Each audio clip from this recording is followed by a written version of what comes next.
The courtroom was already laughing when I walked in. Not loudly, not openly. Just enough for me to hear it if I was paying attention. A soft exhale from my husband's side of the room. The quiet rustle of amusement that comes from people who believe the ending has already been written. I felt it before I saw it. That confidence settling in the air like perfume that didn't belong to me. My husband sat at the table with his attorney, relaxed, one arm draped over the back of his chair as if this were a cafe and not a hearing that would decide my future. Beside him, the woman who was no longer a secret leaned in close, her mouth near his ear. I caught the movement, the intimacy, the ease of it. He whispered something. She covered her smile with her hand, then laughed under her breath. "We're right," he murmured, just loud enough for me to hear as I passed behind them. "They can't touch us." She glanced at me then, her eyes flicking over my face with open curiosity, like she was studying an object she had already claimed.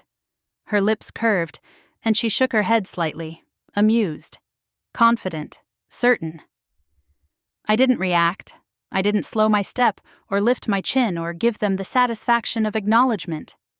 I took my seat alone, my file resting on my lap, my hands steady despite the tightness in my chest. Across the room, my husband leaned back again, still smiling, still whispering, still convinced this was nothing more than a formality. At the bench, the judge was reading. He hadn't looked up once. The room settled into a low murmur as the hearing resumed, the sound of chairs shifting, papers sliding, someone coughing into their fist. I sat very still and watched my husband perform the role he had perfected over the past year. Calm, reasonable, slightly indulgent, as if indulging a nuisance rather than confronting a woman he had once promised forever to. He looked comfortable here. That was the part that stung the most. His attorney spoke first, voice smooth, measured, confident. This was presented as a simple matter, a clean separation, a necessary step forward. My name was mentioned the way you mention an obstacle that has already been cleared. A past inconvenience, a complication that had taken longer than expected to resolve. As they spoke, my husband nodded at the right moments. When his attorney framed him as cooperative, he smiled faintly. When I was described as emotional, reactive, difficult, he sighed with practiced patience, as if the words burdened him too. Behind him, members of his family sat in quiet alignment, their posture saying everything they didn't need to voice. They were here as witnesses, not to the truth, but to his version of it. Their presence reinforced the message he wanted the room to absorb. He was supported, validated, backed by history and blood and certainty. I was alone by design. I could feel eyes on me as the narrative unfolded, waiting for me to interrupt, to object, to correct the record. That was what they expected. That was what this performance required. An emotional reaction they could point to as proof. I kept my gaze forward. I listened. At one point, my husband turned slightly in his chair, just enough to look at me over his shoulder. His expression was almost kind, almost apologetic, the way you look at someone who doesn't understand what's best for them. His mistress leaned in again, her hand brushing his arm as if to reassure him. She smiled when she saw I noticed. It was mockery, but it was also something else. Relief. The relief of people who believe they are safe. The judge continued reading. Time stretched in a way it never does outside a courtroom. Every pause felt intentional, every shuffle of paper louder than it should have been. I watched my husband misread those silences, mistaking restraint for agreement. He whispered again, and his mistress nodded, her confidence unshaken. I wondered briefly if he remembered the first time he had spoken to me with that same certainty, years ago, when confidence felt like protection instead of a threat. The thought passed quickly. There was no room for nostalgia here. As the attorney finished, the courtroom settled into expectant quiet. This was the part where I was supposed to speak, where I was supposed to defend myself, to plead my case, to react. I didn't. I kept my hands folded over the file on my lap and waited. The judge turned a page. I noticed then that something was off. Not dramatically, not enough to draw attention, but enough that it registered in my body before my mind caught up. The judge hadn't interrupted. He hadn't glanced at the attorneys for clarification. He hadn't shown the impatience I had seen in other hearings, the subtle cues that signal a decision already forming. He was still reading. My husband leaned back again, crossing his arms, confidence settling deeper into his posture. His mistress exhaled softly, satisfied. Behind them, someone shifted, preparing for what they clearly believed would be a brief conclusion. I felt the familiar urge rise in my chest, the old instinct to speak before I was spoken over, to explain before I was dismissed. I let it pass. I had learned, slowly and painfully, that speaking at the wrong moment only strengthened the story being told about me. Silence, when chosen deliberately, does something else entirely. The judge reached the end of the file and closed it, the sound sharp in the sudden quiet. For the first time since I had entered the room, he adjusted his glasses and straightened in his chair. My husband smiled, already anticipating the outcome. I didn't look at him. I watched the judge lift his head. And in that moment, before a single word was spoken, I knew this was the last time any of them would feel this certain.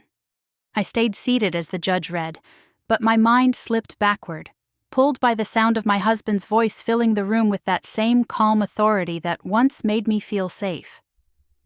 I remembered when that confidence had felt like a shelter instead of a weapon. We met in a way that never made for a good story at dinner parties. No sparks across a crowded room, no dramatic coincidence.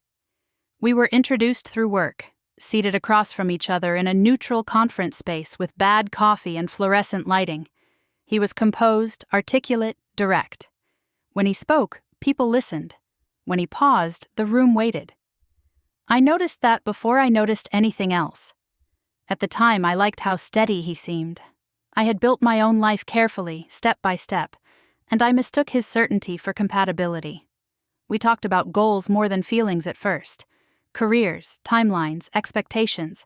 It felt mature, efficient. I told myself this was what grown love looked like. In the early months, he asked for my opinions often. He framed it as respect. What do you think we should do? How would you handle this? Does this make sense to you? I answered honestly, and he listened closely, nodding, absorbing my words. Sometimes he followed my advice. Sometimes he didn't. When he didn't, he explained why in a way that made me feel included, even when the decision had already been made. That pattern settled in quietly. The first time I met his family, I understood without being told that there was a hierarchy and that I was not yet on it. They were polite, polished, observant.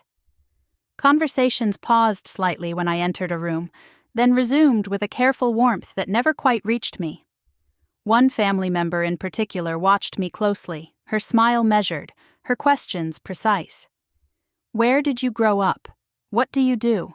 How long have you known him? Later, when I mentioned feeling out of place, my husband laughed softly and told me I was imagining things. They just need time, he said. They're protective. It means they care. I wanted to believe that. After we married, the language shifted subtly. Not all at once, not enough to alarm me. Plans became his plans. Decisions became practical necessities.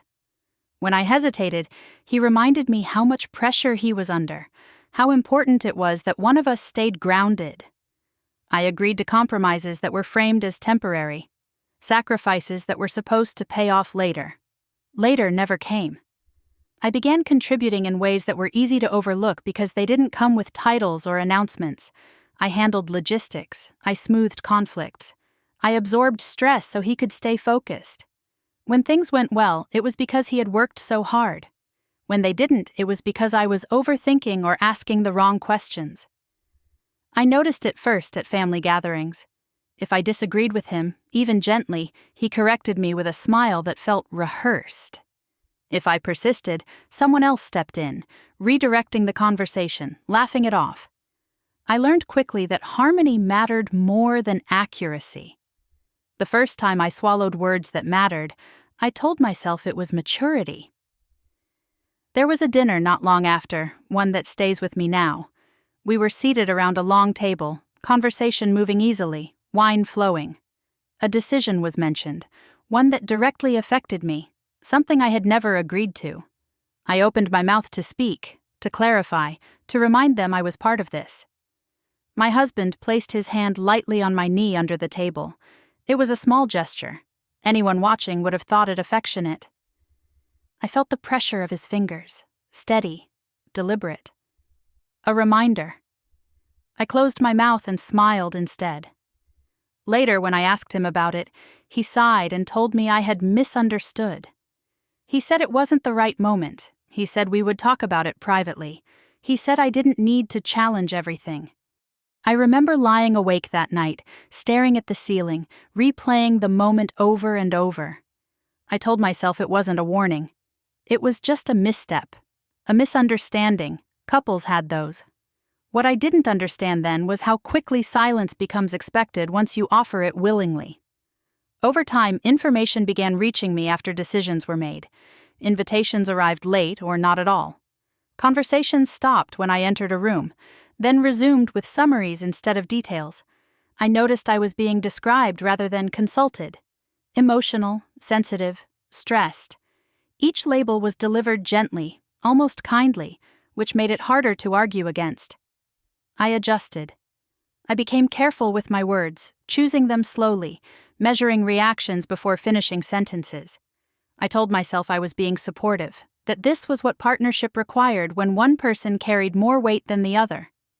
The truth, which I could only name much later, was that I was being moved. Not out of love, not out of concern, but out of position. Sitting in that courtroom, listening to my marriage reduced to a tidy narrative that left no room for my voice, I understood how early the shift had begun. Long before the whispers, before the other woman, before the open mockery. It started the first time I stayed quiet to keep the peace. By the time I realized the rules had changed, the game was already being played without me. The first lie was so small I almost missed it. It slipped into our life disguised as a scheduling change, the kind of thing couples adjust to without a second thought. He started coming home later than usual, his evenings stretching unpredictably, his explanations arriving before I could even ask. Meetings ran long, calls overlapped, priorities shifted. He said all of it calmly, reasonably, as if anticipating my concern before it had time to form. I nodded and adapted. I always had. At first I told myself this was normal. People evolve. Work intensifies. Marriages adjust. I didn't want to be the kind of wife who questioned every change, who needed constant reassurance. So I adjusted my routines to fit around his new ones. I ate dinner alone more often. I waited up later. I stopped asking what time he'd be home. What unsettled me wasn't the change itself, but how rehearsed his explanations sounded. Not defensive, not rushed, prepared. Like answers delivered from memory instead of thought. The first time I noticed the lie, it had nothing to do with where he was going or who he was with. It was logistical, administrative, almost boring. I came across a document by accident while organizing a stack of papers he'd left on the kitchen counter. It referenced a meeting he had told me was canceled. Not rescheduled. Canceled. I stood there for a moment, reading it twice, waiting for the confusion to resolve itself. It didn't. When I asked him about it later, I kept my tone light, casual.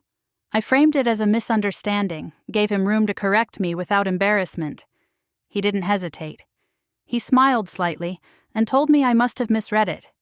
He said plans change quickly, and he probably forgot to mention the update. He said it wasn't important. He was lying. I knew it the way you know when a sound doesn't match the image you're seeing. Subtle, but unmistakable. His voice didn't waver. His expression didn't shift. The lie slid into place effortlessly, polished smooth by practice I didn't yet understand. I let it go.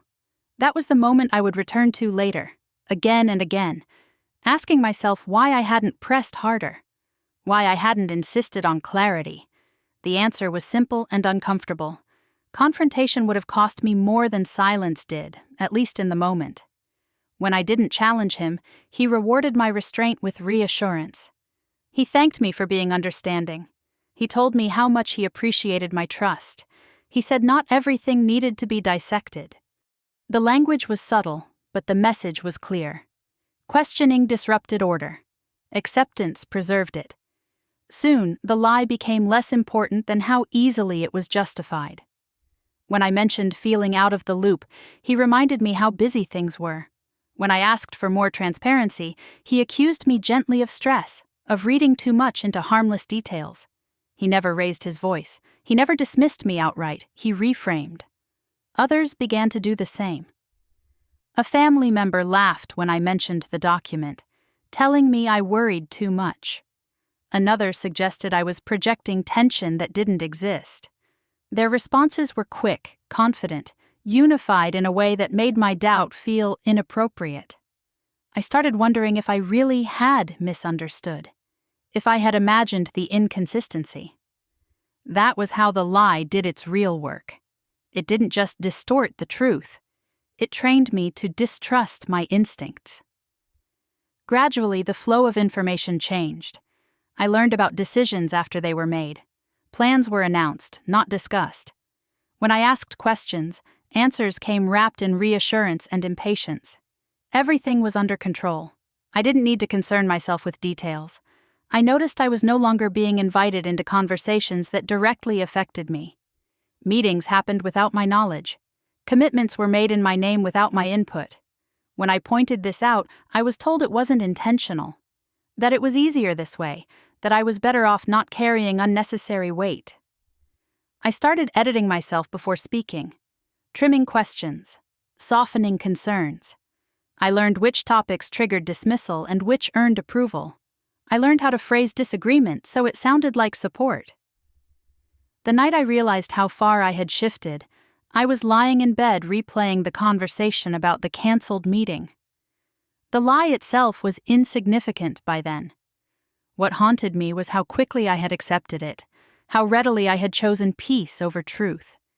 I saw myself clearly in that moment, standing at a quiet intersection, choosing the path that required less resistance. I told myself I was being loyal, that I was protecting the marriage, that some things weren't worth fighting over. What I didn't recognize was that silence, once chosen, doesn't stay neutral. It takes a side. From that point on, lies no longer appeared alone.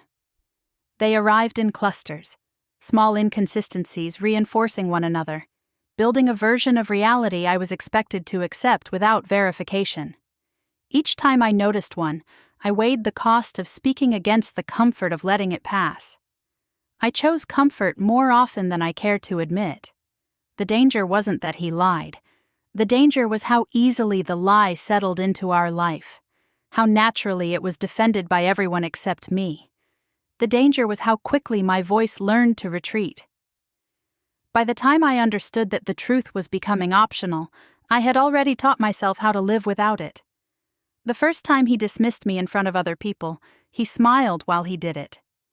We were at a dinner tied to his work, the kind of evening where nothing is officially decided, but everything quietly is.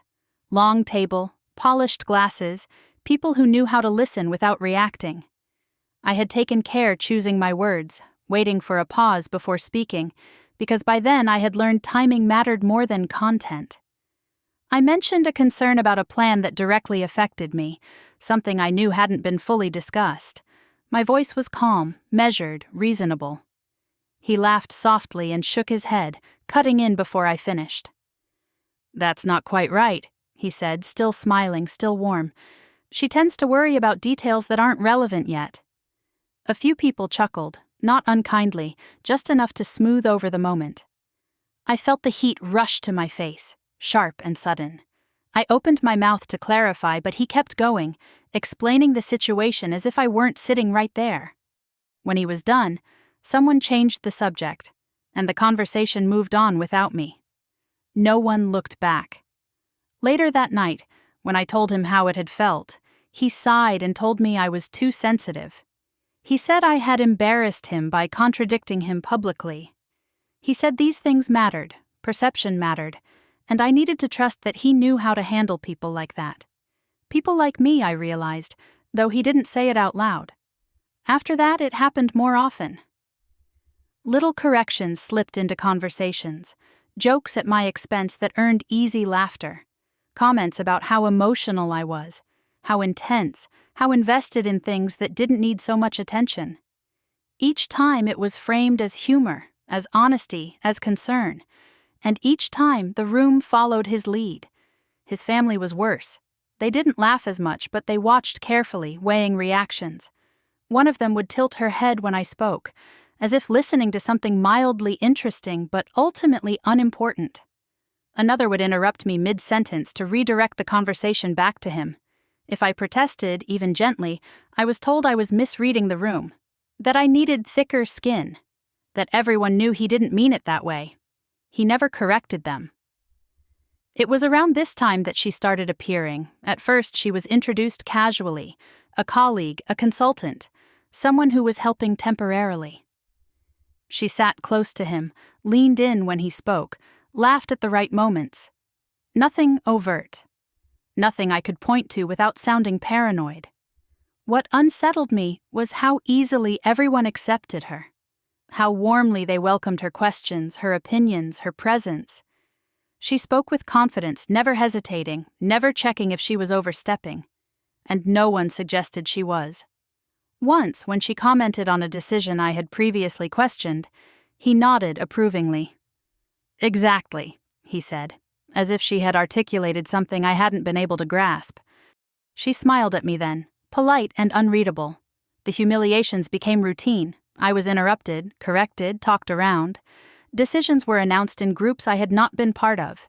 If I asked why, I was told things had moved quickly, that it wasn't intentional, that I should try to keep up. I began anticipating dismissal before it happened. I chose my seats carefully, my words even more so.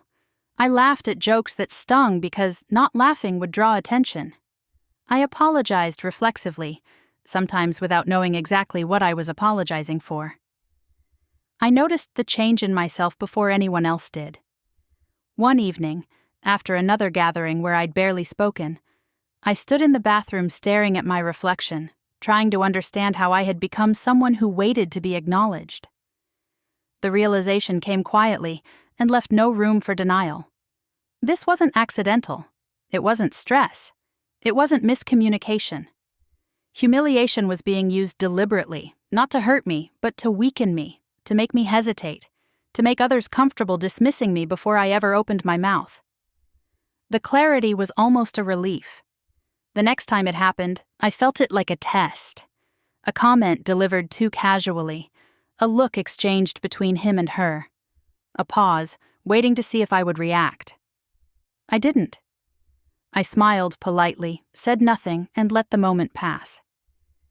I could feel the satisfaction ripple through them, the quiet confirmation that I was learning my place. They didn't realize I was learning something else. By the end of that night, as we drove home in silence, I understood that humiliation only works when you believe you deserve it. And I no longer did. I began watching instead of reacting, listening instead of defending. Not because I was defeated, but because I was done explaining myself to people who had already decided who I was allowed to be. The next time I stayed quiet, it wasn't for their comfort. It was for mine. I found it on an afternoon that should have meant nothing. The house was quiet, the kind of quiet that settles in when routines no longer overlap. I was sorting through a stack of mail that had been left untouched on the entry table, separating what could be thrown away from what needed attention. Most of it was ordinary, utility statements, generic envelopes, things that required no thought. Then there was one that didn't belong there. It wasn't addressed to me, but it wasn't sealed either. Just a thick envelope tucked beneath the rest, as if someone had meant to come back for it and hadn't. I told myself I was only moving it, not opening it, but the top page had already slid partway out. My name caught my eye. I stood there longer than I should have, reading the same lines over and over, waiting for the words to rearrange themselves into something harmless. They didn't. Dates didn't match what I'd been told. Authority didn't align with what I understood. There were decisions recorded that I had never agreed to, never even known were being discussed. It wasn't dramatic. There was no single sentence that screamed betrayal. That was what made it worse. It was precise, administrative, confident, written by people who assumed I would never see it. I put the paper back exactly where I found it and finished sorting the rest of the mail with shaking hands. For the rest of the afternoon, I moved through the house on instinct, completing small tasks automatically while my mind worked furiously, fitting this new piece into a puzzle I hadn't realized I was assembling. When he came home that evening, I didn't mention it. We ate dinner in relative silence, the same quiet that had become normal between us. He talked about his day, about meetings, about things that sounded important and urgent. I listened, nodded, asked the right questions at the right moments. I watched how easily he spoke, how smoothly he moved from one explanation to the next. At one point, he referenced a decision I now knew had been made weeks earlier. He framed it as recent, as evolving, as something still open to discussion. I realized then that this wasn't neglect. It wasn't thoughtlessness. It was design. That night, after he went to bed, I sat alone in the living room and let myself replay everything I had dismissed. The public corrections, the jokes, the way my concerns were brushed aside, the way others had learned to speak over me because they'd seen it done without consequence. The humiliations weren't random. They were preparation. I understood now why I had been made to seem emotional, unreliable, reactive, why my voice had been slowly minimized in rooms that mattered. If I ever challenged what was happening behind the scenes, there would already be a narrative in place to discredit me. That was when the fear shifted. It didn't disappear, but it sharpened into something clearer, more focused. I stopped thinking about how unfair it was and started thinking about how calculated it had been. And once I saw that, confrontation no longer felt like strength. It felt like a mistake. If I accused him now, he would deny it smoothly, the way he always did. He would tell others I was spiraling, imagining threats where none existed. He would close ranks faster, move things further out of reach. I couldn't let that happen. So I stayed quiet. But silence this time was not surrender. It was restraint. I began paying attention in ways I hadn't before. I noted who avoided my eyes when certain topics came up, who spoke too confidently about things I knew were unresolved, who slipped and assumed I knew details I hadn't been told. I stopped correcting small lies in public. I stopped asking questions that would be dismissed. Instead, I listened. I watched. I remembered. It was remarkable how much people revealed once they believed I was no longer a threat. The woman who had become a fixture at his side grew bolder, offering opinions freely, referencing plans that hadn't been announced. Family members spoke openly around me, forgetting for a moment that I was supposed to be uninformed. I caught phrases that didn't belong together, timelines that overlapped in ways they shouldn't have. Each inconsistency confirmed what I already knew. There was a moment, a few days later, when he tested me. He mentioned something in passing, a casual reference meant to provoke a reaction. I felt it immediately, the tug to respond, to challenge him now that I understood the stakes. I kept my face neutral and said nothing. He watched me closely, waiting. When I didn't take the bait, something flickered in his expression. Not suspicion, satisfaction. He believed my silence meant acceptance. That belief made him careless. That night, I lay awake long after he fell asleep, staring at the ceiling, listening to his steady breathing. I thought about how easily I could disrupt everything by speaking up now, how tempting it was to force the truth into the open, to demand explanations, to refuse to be sidelined any longer. I didn't do it, because for the first time I understood the advantage of being underestimated. I began keeping track of what I saw and heard, not obsessively but deliberately. Dates, statements, decisions, nothing dramatic, just a quiet record of reality, preserved while everyone else assumed there was no need to hide anymore. My silence changed the way the room moved around me. Conversations loosened. Plans were discussed with less caution. They believed they had already won. What they didn't realize was that by pushing me aside, they had given me something invaluable: time. From that point on, I wasn't waiting for answers. I was collecting them. And I knew, with a clarity that steadied me, that what I was uncovering would eventually make silence impossible for everyone else. They stopped pretending I still belonged before I was ready to stand on my own. The shift was abrupt enough that even I couldn't rationalize it away. Conversations that used to happen behind closed doors now took place openly, as if my presence no longer mattered. Decisions were announced instead of explained. The language changed too. No more just for now, or we'll revisit this later. Now it was "this is how it's going to be." I felt it first in the small logistics. Access I'd always had simply vanished. Passwords stopped working. Calendars I used to see were suddenly private. Meetings appeared on schedules I was no longer included on, and when I asked about them, I was told it was an oversight, a system update, a misunderstanding. Too many misunderstandings, all leaning in the same direction. When I pressed a little harder, carefully, I was met with rehearsed patience. He told me not to worry. He said things were being streamlined. He said I didn't need to be involved in everything anymore, that it was better this way for everyone except me. His family followed his lead without hesitation. Their warmth cooled into formality, then into something closer to inconvenience. I became the person whose presence complicated plans, the one who made rooms feel tense simply by entering them. One afternoon, a family member sat me down and spoke slowly, gently, as if delivering bad news to someone fragile. She said they were concerned about me, that the stress of everything had clearly taken a toll, that maybe some distance would be good for all of us. Distance! That was the word they chose. I nodded, thanked her for her concern, and left before my composure slipped. In the car, my hands shook on the steering wheel, not with panic, but with the cold realization that this was coordinated. These conversations had been planned. My removal discussed and agreed upon without me ever being present.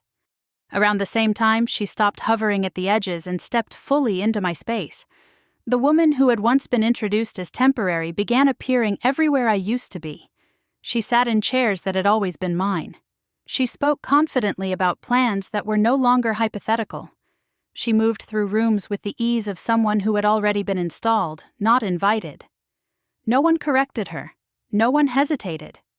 Once I walked into a conversation mid-sentence and heard my name used in the past tense, not maliciously, casually, as if my role had already ended and everyone had simply accepted it.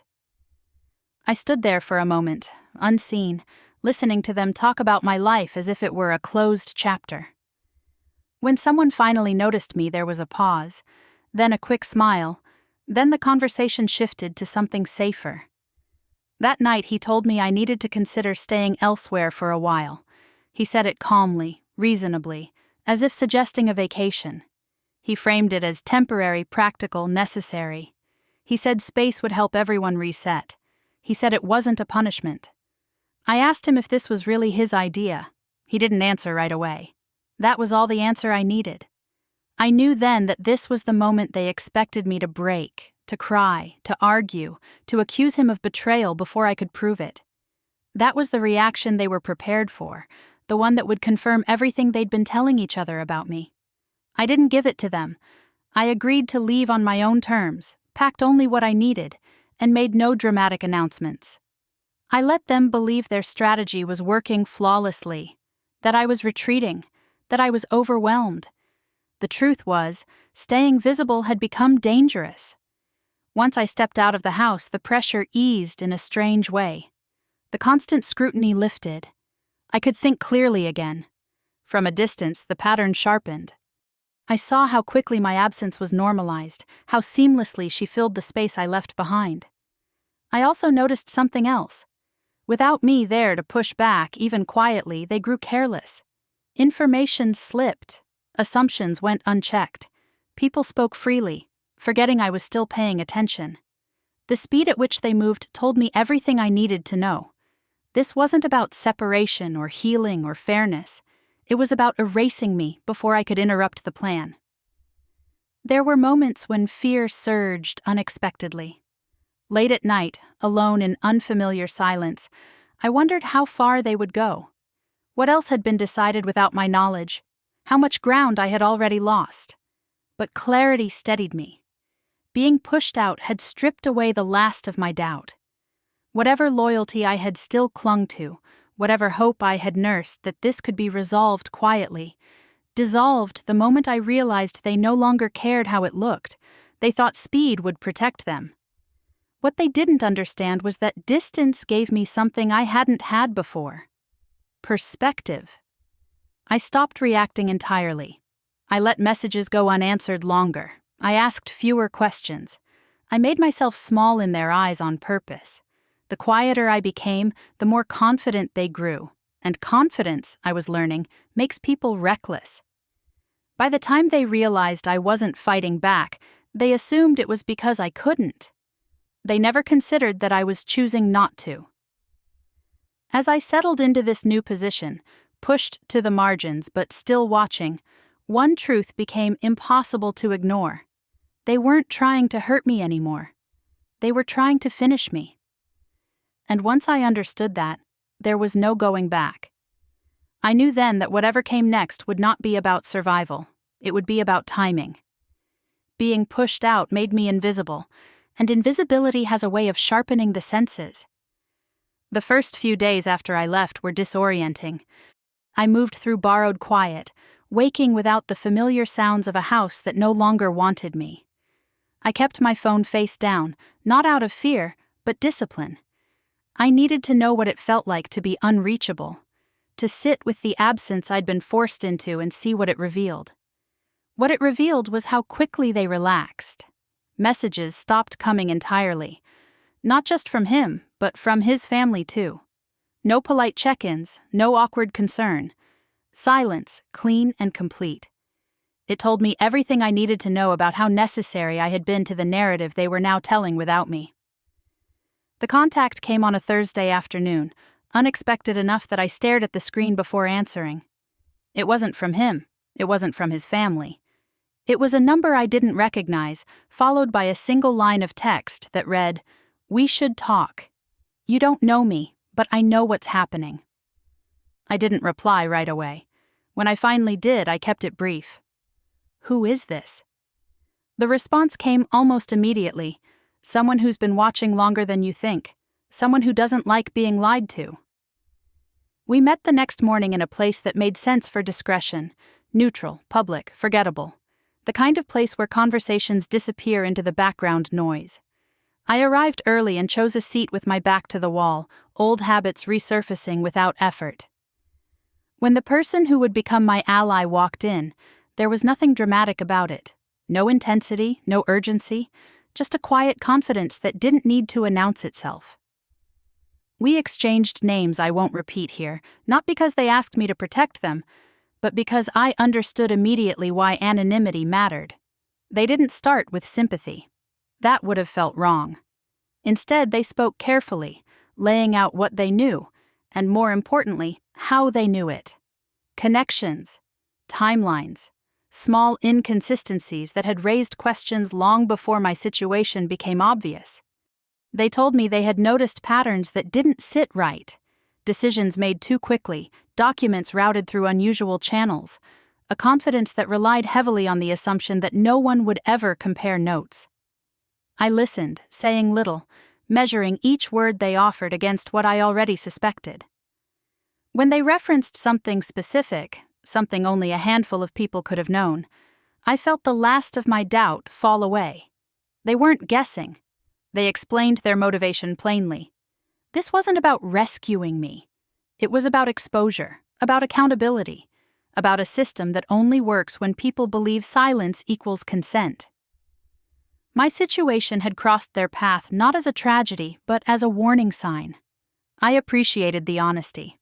What surprised me most was what they saw in my silence.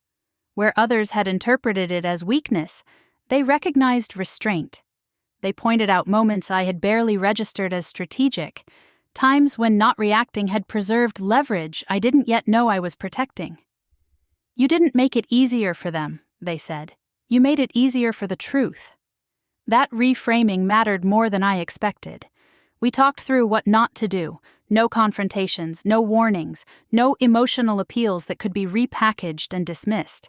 They were clear about one thing above all else. Timing would determine everything. The hearing would be the stage whether I liked it or not, and the worst mistake I could make would be trying to control the narrative before it was ready to collapse on its own. It was tempting, the idea of forcing it, of dragging the truth into the open and demanding answers. They saw that temptation and named it before I could deny it. "They want you to speak too soon," they said. "They're counting on it." Trust didn't come easily, and it shouldn't have. I made that clear. I asked questions. I verified what I could. I took nothing on faith. When they accepted that without offense, when they encouraged it, something settled between us. This wasn't an alliance built on desperation. It was built on alignment. Before we parted, they said something that stayed with me. "The people mocking you believe your silence protects them. It doesn't. It protects you." As I walked away, I felt something shift, subtle but decisive. For weeks, I had been reacting to acceleration, scrambling to keep pace with a plan designed to outrun me. Now, for the first time, the pace felt deliberate, controlled. I wasn't cornered anymore. I was positioned. Over the next days, I adjusted carefully. I didn't change my behavior enough to draw attention. I remained cooperative, polite, quiet. I let assumptions stand unchallenged. When messages did come, I responded slowly, neutrally, offering nothing that could be used against me. The quieter I became, the more confident they grew. I could feel it in the tone of the few updates that reached me indirectly. The ease with which my absence was treated as resolution. The casual certainty that the hearing would be brief, procedural, painless. They were so sure of the outcome that they forgot to ask the most important question. What had my silence cost them? By the end of that week, it was clear the hearing was no longer just a formality. It was a point of exposure. Not because I planned to speak, but because others would. The thought steadied me in a way nothing else had. They believed they were moving me out of the picture. What they never counted on was that someone else had been watching the picture all along, and that my silence had given them the space to step forward. The notice arrived without drama, a thin envelope that felt heavier than it should have when I picked it up. The date was set. The hearing would happen sooner than I expected, soon enough that there would be no room left for hesitation. When I told him, he barely looked up from his phone. He nodded once, as if confirming something he already knew, and said it would be over quickly. His confidence was effortless, unguarded. He had moved past the possibility of resistance and straight into inevitability. His family treated it the same way. Conversations shifted from what might happen to what would. Arrangements were discussed openly, timelines assumed. Someone mentioned how nice it would be to have everything settled before the end of the season. No one asked how I felt. No one asked if I was ready. That omission was not accidental. I watched how they prepared, not with anger, but with curiosity. Their focus wasn't on facts or records or accuracy. It was on tone, image, positioning. They rehearsed calm expressions and reasonable explanations. They practiced looking disappointed rather than threatened. She was the boldest of them all. She moved through rooms like the outcome had already crowned her. She spoke freely about plans that depended on my absence, laughing softly when someone teased her about how quickly things were moving. When she caught me watching, she didn't look away.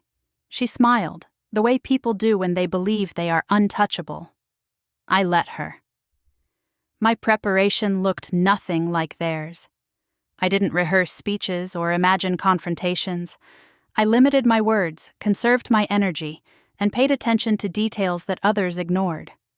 I organized what I already had, verified what I could, and resisted the urge to explain myself to anyone who wasn't asking in good faith.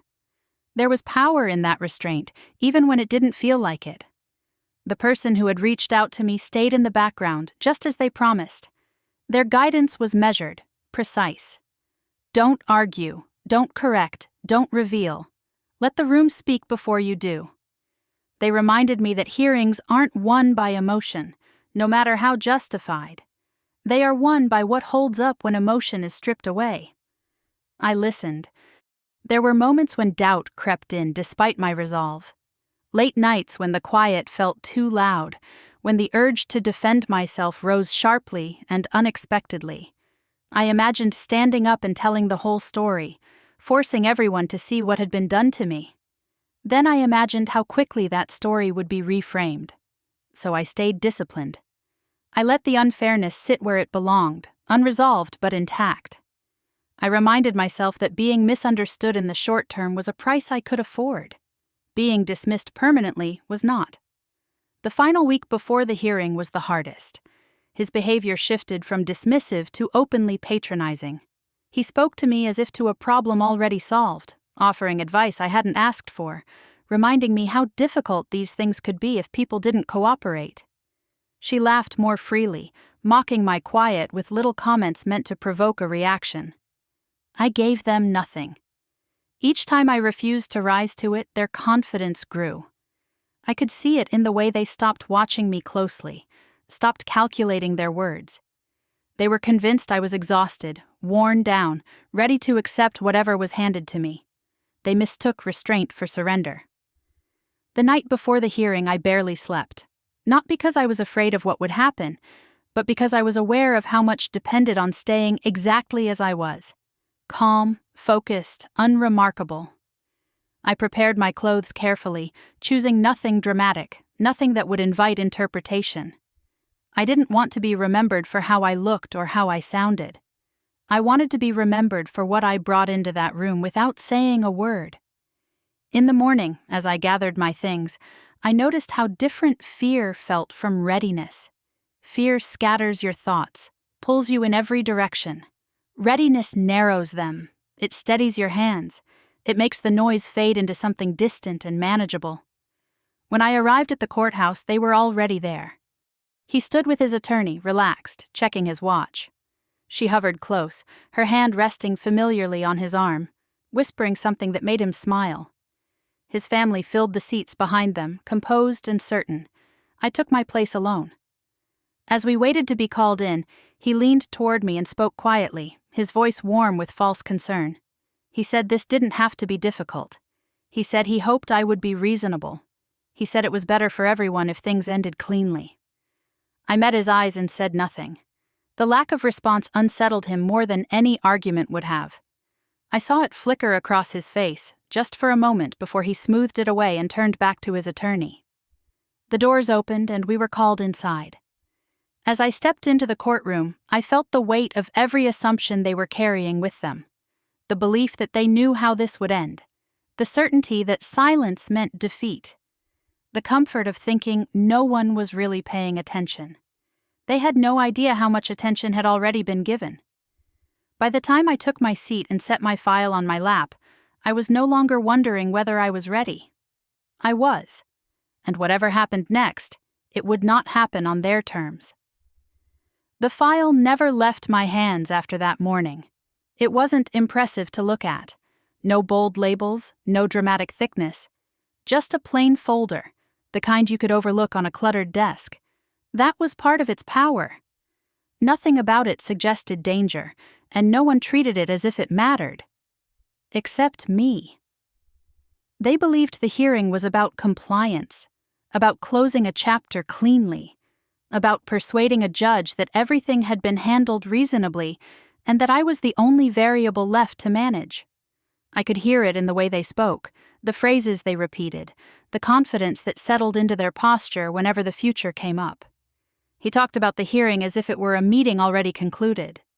He joked once, casually, about how quickly things would move once it was over.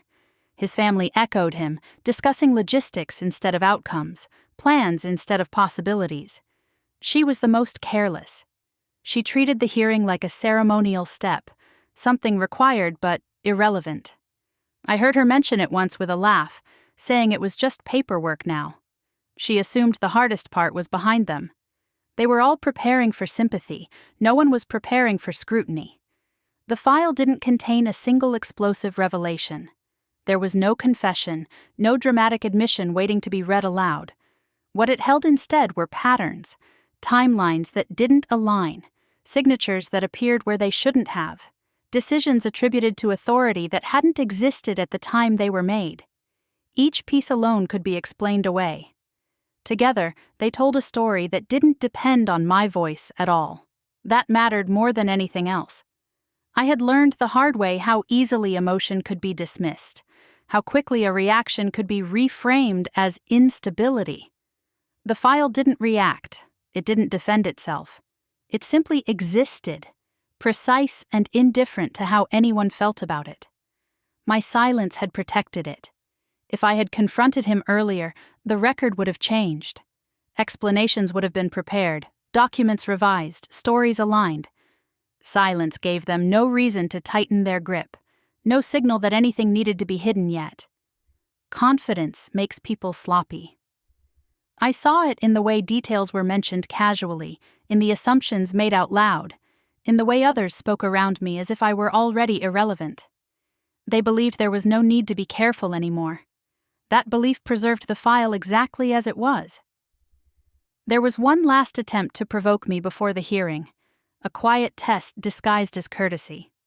He called and spoke gently, asking if I had everything I needed. He suggested we could still resolve things amicably, that it would be easier if I stopped resisting. I almost laughed. Resisting would have meant pushing back, arguing, making noise. I hadn't done any of that. My restraint confused him. He needed me to be upset, to react, to confirm the version of me he'd been describing to others. I didn't. I thanked him for the call and said nothing more. When we hung up, I could almost feel his frustration through the silence. Not anger, uncertainty. That was new. There was a moment, later that night, when I considered warning him. Not out of mercy, but habit. The old instinct to be fair, to avoid blindsiding, to soften consequences before they landed. I imagined telling him there were things he hadn't considered, details that would complicate his confidence. I didn't do it. Fairness doesn't require advance notice when the rules have already been broken. And warnings are gifts. I owed him none. Instead, I reviewed the file one last time, not to memorize it, but to reassure myself that it stood on its own, that nothing depended on timing or delivery or performance, that when it was opened, it would speak clearly enough without my help. The morning of the hearing arrived with a strange calm. I dressed simply and packed the file carefully, tucking it into my bag as if it were ordinary. Outside, the day moved on like any other. People walked past the courthouse without looking at it. Traffic flowed. Life continued. Inside, everything felt suspended. When I arrived, they were already there, clustered together, relaxed and certain. He nodded at me with a polite smile that didn't reach his eyes. She looked past me entirely, already living in the outcome she expected. No one looked at the file.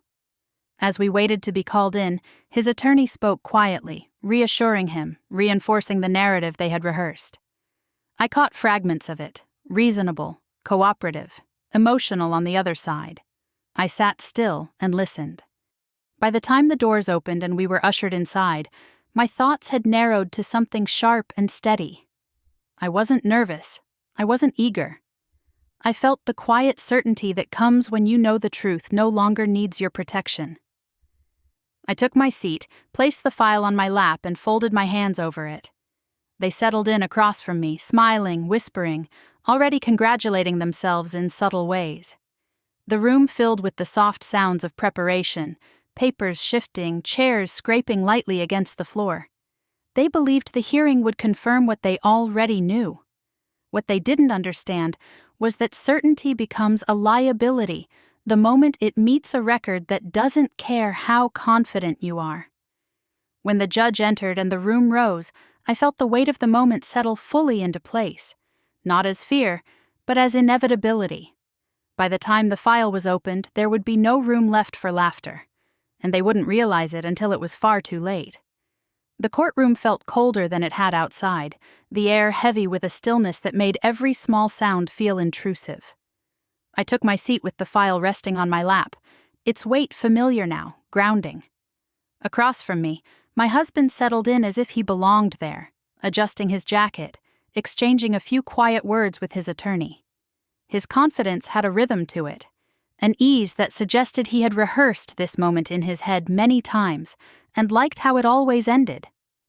Behind him, his family filled the benches with practiced composure. They sat upright, attentive, ready to witness the conclusion they believed was inevitable.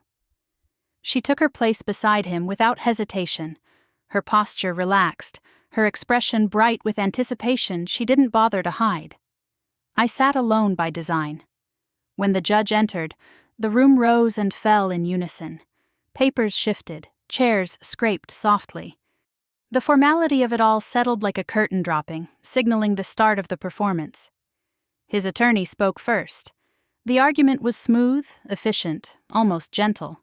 He painted a picture of cooperation and reason, of a marriage that had simply reached its natural end. I was described as emotional but well-meaning, reactive, but ultimately irrelevant to the decisions now being finalized. Each sentence was delivered with care, crafted to sound fair while stripping me of agency. As he spoke, my husband nodded at the right moments, his expression one of quiet resignation.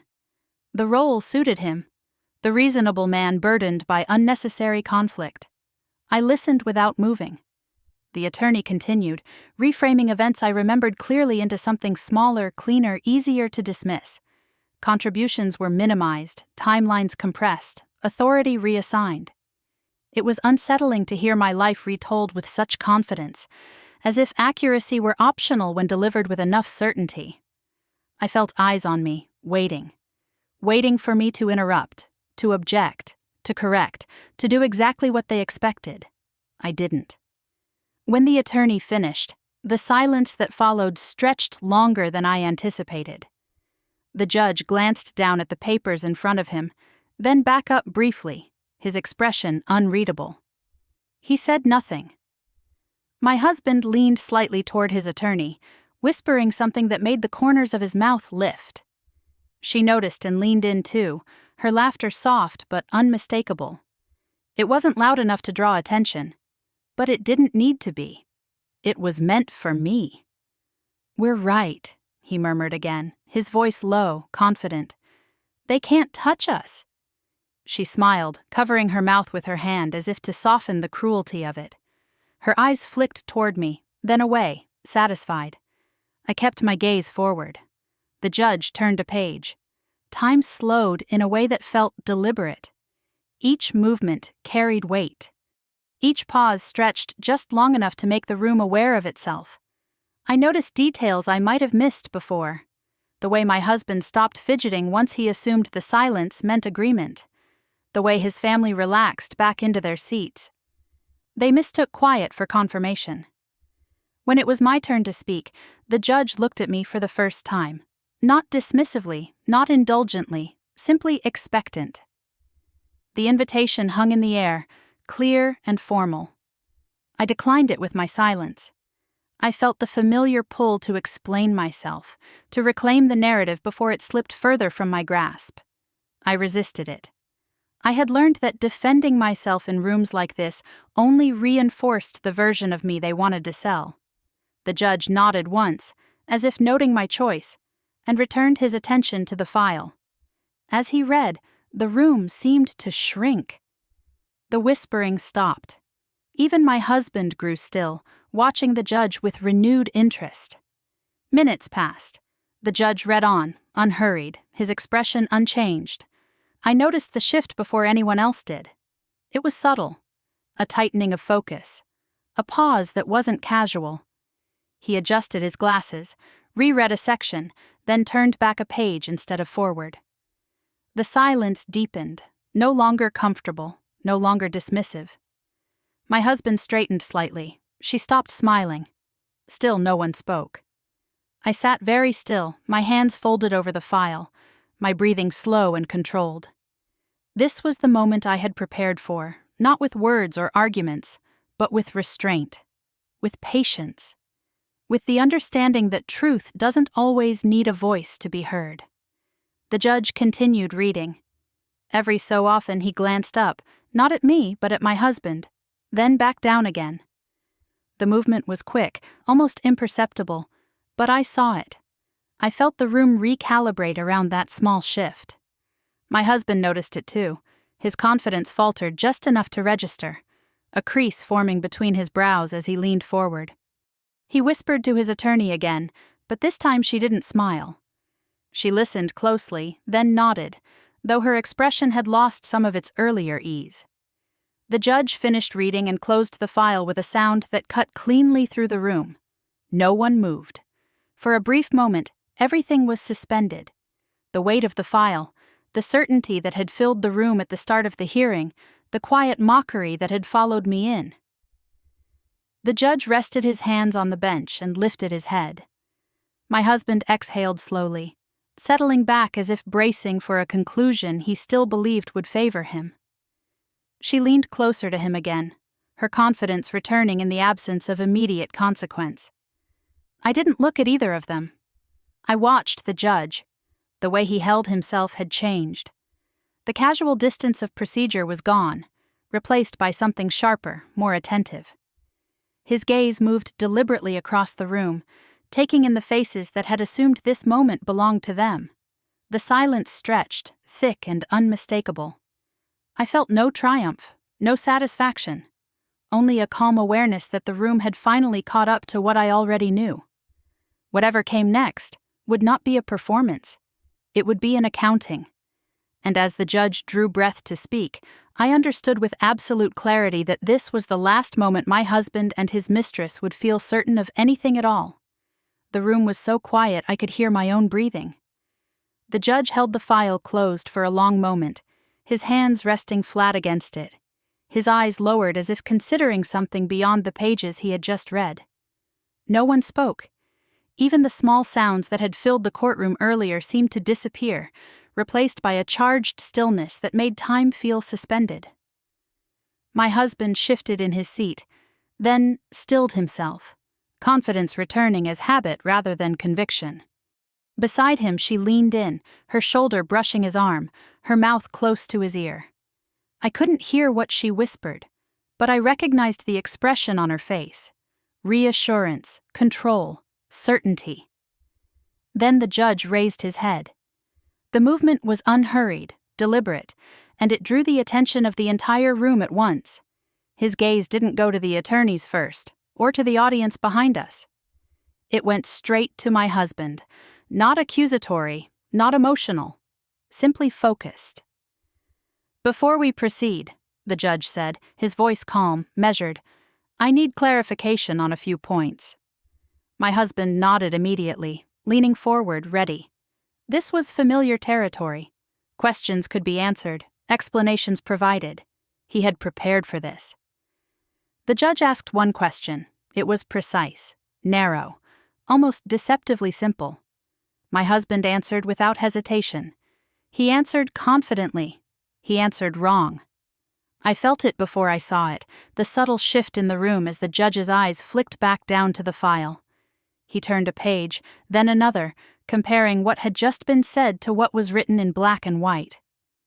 When he looked up again, his attention moved not to my husband this time, but to the woman beside him. She stiffened. The judge repeated part of the question, directing it toward her involvement. She glanced at my husband instinctively, seeking confirmation, then spoke quickly, too quickly, adding a detail she clearly believed would help. It didn't. That was the moment the room cracked open. The judge didn't raise his voice. He didn't express disbelief or irritation. He simply began to reference the record, dates, signatures, decisions attributed to authority that didn't exist at the time they were made. He read them aloud, calmly, methodically, as if assembling something piece by piece in front of everyone present. Each reference stripped away another layer of certainty. My husband tried to interject, his tone shifting from assured to defensive. The judge held up one hand without looking at him, continuing on as if the interruption hadn't happened. The authority in that gesture was absolute. Behind my husband, I saw movement. Family members leaned toward each other, whispering urgently. Faces tightened. Confidence drained away, replaced by confusion, then concern. The woman beside him stopped smiling altogether, her posture rigid now, her hands clenched tightly in her lap. The judge didn't look at me. He didn't need to. The file spoke for itself. When he finished outlining the inconsistencies, he set the papers down and removed his glasses. He looked directly at my husband again, this time with an expression that made my chest tighten. "This court does not look favorably," he said evenly, "on representations that rely on omission rather than accuracy." My husband opened his mouth, then closed it. He tried again, adjusting his approach, his voice softer now, more conciliatory. He began to explain how misunderstandings could arise, how complex situations sometimes led to confusion. The judge cut him off. "No," he said simply. "This is not confusion." The word landed with quiet force. The woman beside my husband shifted away from him, just slightly, the first physical distance she'd created all morning. It was instinctive, protective. I watched her realize in real time that she was no longer standing on solid ground. The judge issued his orders next. They were procedural, measured, impossible to argue with. Immediate directives. Safeguards put in place. Assumptions dismantled with the weight of formal authority. The outcome my husband had been so certain of collapsed without drama, without spectacle, undone by the very record he believed no one would examine closely. Only then did the judge look at me. It wasn't a lingering look. It wasn't sympathetic. It was acknowledgement, recognition of presence, of standing, of relevance. He addressed me directly, confirming my position, my rights, my role in what would happen next. I nodded once in response. That was all. When the judge concluded, the courtroom stirred back to life in small, uncertain movements. Papers were gathered. Attorneys leaned in to speak in hushed, urgent tones. My husband turned toward me for the first time since the hearing began, his expression unreadable, something between shock and calculation. She didn't look at me at all. She stood slightly apart now, eyes downcast, already distancing herself from the certainty she'd clung to so proudly just moments earlier. The family behind them no longer looked unified. Lines had formed where confidence once was. As we were dismissed, I rose slowly, my movements calm, unhurried. I felt no urge to say anything, to mark the moment with words. The room had already done that for me. As I walked toward the exit, I passed my husband's table. He said my name quietly, as if testing whether it still carried weight. I didn't stop. I stepped into the hallway outside the courtroom, the door closing softly behind me, and for the first time in a long while, I felt the ground beneath me steady and unmistakably solid. The hearing was over. The consequences were just beginning. I didn't rush out of the courthouse. I walked slowly, letting the noise behind me dissolve on its own. The hallway felt brighter than it had when I entered, not because anything had changed physically, but because the weight I'd been carrying no longer pressed against my chest. Each step away from the courtroom felt deliberate, chosen, mine. Outside, the air was crisp and ordinary. Cars passed. People talked on their phones. Someone laughed nearby. The world hadn't paused for my hearing, and that realization grounded me more than any victory ever could. For a moment, I stood there and looked back at the building. I thought about how many times I had walked into rooms like that believing I needed to prove myself to be heard. How often I had explained, justified, softened my truth so others would accept it. Inside that courtroom, I hadn't done any of that. And it worked. I caught sight of them as they exited later, scattered and quieter than they had been all morning. My husband walked with his attorney, his head lowered now, his posture tight. The woman who had laughed so confidently sat a few steps behind, absorbed in her phone, already separating herself from the mess she hadn't anticipated. His family followed at a distance, no longer aligned, no longer certain. I didn't feel the satisfaction I once imagined I would. What I felt was clarity. I saw them as they were, not as villains or monsters, but as people who had mistaken control for invincibility. People who believed confidence could replace accountability. People who assumed silence meant submission. They had been wrong about that. The hearing didn't give me everything back. It didn't erase the months of doubt or the quiet erosion of trust. It didn't restore the version of my life I had lost. What it gave me was something more durable. It gave me my position back, not just legally but internally. I no longer felt the need to explain why I stayed quiet, why I waited, why I chose restraint over reaction. The room that mattered most had seen the truth without me having to perform it. That mattered. In the days that followed, life didn't suddenly become perfect or easy. There were practical steps to take, conversations to navigate, boundaries to rebuild. But something fundamental had shifted. I moved through those tasks without the old hesitation, without the reflex to apologize for existing in spaces I had every right to occupy. Winning, I learned, doesn't always look like celebration. Sometimes it looks like peace. I thought often about how close I'd come to breaking my own silence too early, to forcing answers out of people who had no intention of giving them honestly. I realized how tempting it is to equate speaking up with strength, even when the timing is wrong. There is strength in waiting too. There is strength in watching carefully, in letting patterns reveal themselves, in trusting that truth holds more weight than volume ever will. Silence, when chosen deliberately, isn't absence. It's presence without waste. I didn't walk away from that courtroom feeling superior. I walked away feeling finished. Finished explaining, finished shrinking, finished reacting to narratives that were never written for my benefit. I didn't need revenge to feel whole, and I didn't need their downfall to define my peace. I needed my voice back on my own terms.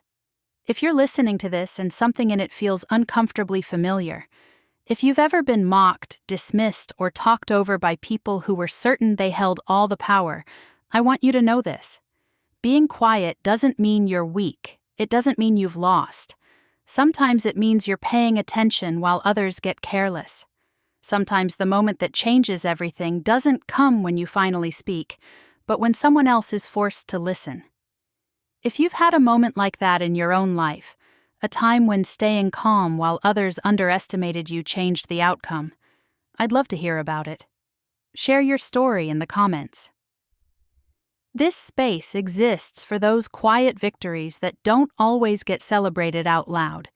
And if you want to hear more stories like this, real stories about dignity, justice, and finding your footing after being pushed aside, stay with me. Subscribe to the channel, and let's keep these conversations going. They laughed because they thought they were safe. I walked out knowing the truth doesn't need permission to speak.